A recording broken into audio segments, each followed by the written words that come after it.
Hi, everyone. Dr. Frankie here, and it's Thursday again, and I am here with you all to talk about a really important topic. I think that probably many of us can relate to, and it's the idea of moving too fast in relationships and dating.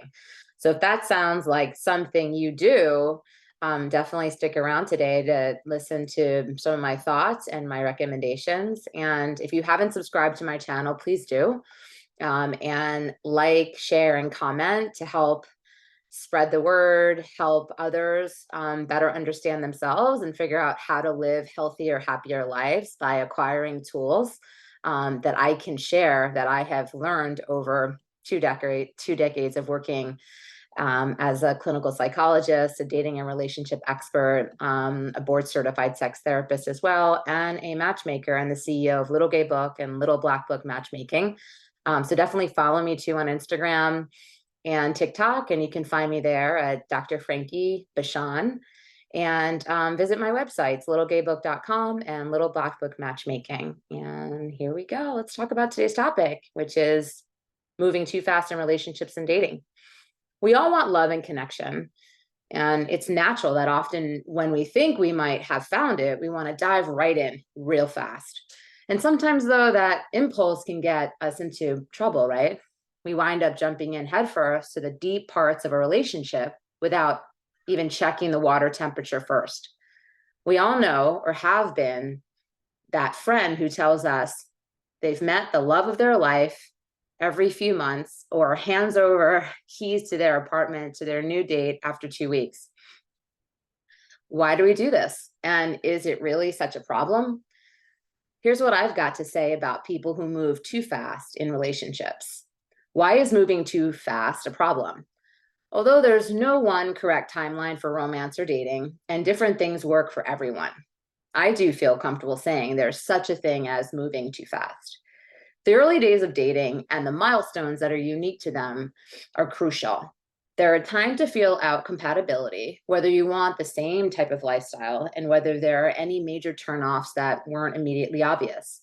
They're also a time to slowly build emotional intimacy by building trust and letting the other person get to know the real, messy you, bit by bit. The work that you do in the first few months of a relationship is the necessary underlying infrastructure of your whole relationship, even if it lasts for the rest of your life. Rushing through these steps because you want to get to the part you're most excited about, commitment, security, exclusivity, domesticity, whatever it is, may feel good in the short term, but it's denying yourself the real long-term joy of relationships that are authentic, earned connection built over time, not just propped up by the chemical rush of new relationship energy. No matter how hard we try, it's important to really get to know someone in only a few weeks or months. We're still interacting with our idealized version of them, and both of you are on your best behavior, really. Let's be honest. The longer we're with them, the more we'll realize that's not quite who they really are. Not because they were being deceptive, but because we've started to take them off a pedestal and are engaging with their real, complex, messy, authentic selves. If we build our whole relationship and give the keys to our whole life to the early, idealized version of our date, we'll be dismayed to find ourselves waking up next to someone else in a few months. In a best case scenario. In the worst case scenario, you may find some major red flags you ignored or missed completely. Moving too fast emotionally. Many of us fantasize about the feeling of love at first sight. And we see someone across the room or have a single conversation with them and know instantly they're the one. This is fine to fantasize about, and some people do feel they've experienced it themselves. But if feeling like this or trying to is a normal pattern for you in dating and relationships, it's likely you're moving way too fast emotionally, rushing headlong into the euphoric feelings of intense affection and new relationship energy while someone is still a stranger, really, and you haven't even confirmed whether they're compatible with you yet. Moving too fast interpersonally. We have a shared cultural image of a teen couple in the backseat of a car on a dark lane. She's pushing her date away, saying, "You're moving too fast." When we jump the gun on our interactions with the people we're dating, taking big steps too early, treating them very familiarly, I can't say it, familiarly when we're still new to each other, asking for or offering major commitments, it tends to have the opposite effect that what we're hoping for, which is to become closer, actually. There's a saying on the internet, it makes sense to treat someone you've just started dating like a stranger, and for them to treat you like one too, because you still really are strangers who hardly know each other. Intense expressions of affection very early on, even if they're sincere, can have the impact of love bombing. It makes your connection less authentic, not more. Moving too fast logistically. The right time for anything in a relationship is subjective and also changes frequently. For instance, in Regency era England, it would have been too soon for a couple that was dating to be alone in the same room without a chaperone if they weren't married. And obviously, that's no longer the case. Increasingly, big partnership commitments like moving in together or getting married may be happening on a shorter timeline, in part because of our economic pressure. For many people, the prospect of splitting rent or getting access to health insurance isn't something they can afford to pass up. But in an ideal world where sharing your life with someone happens on the timeline set only by the two of you, big commitments and ways that you've decided to become interdependent are something that happens after a long time and with a lot of consideration. So, what's not moving too fast? Here's a way to gauge the rough overall timeline of your relationship with someone and what a sustainable, healthy pace might look like. 3 days. You feel attraction, excitement after meeting this person, maybe on a first date or hanging out a couple of times. You may get butterflies when they text, or you tell your friends about them excitedly.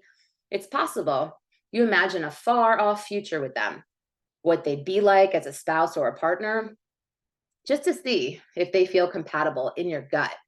But you don't take these fantasies seriously or feel emotionally invested in them. You stay in touch, but probably don't talk every single day. You're still learning basic info about each other, like family members, jobs, hobbies. It's entirely possible you have other dates lined up with other people as well, and you plan to keep them, even though you're feeling this amazing connection. 3 weeks. You've been seeing this person for a little while now, and feeling initial excitement now feels like a full-fledged crush. You're excited about new milestones like sleeping over or showing them your favorite movie. You feel cautiously hopeful about where things might go and are wondering if it could be a serious or long-term relationship. But you don't assume it will be. And if things don't work out that way, you wouldn't be crushed either.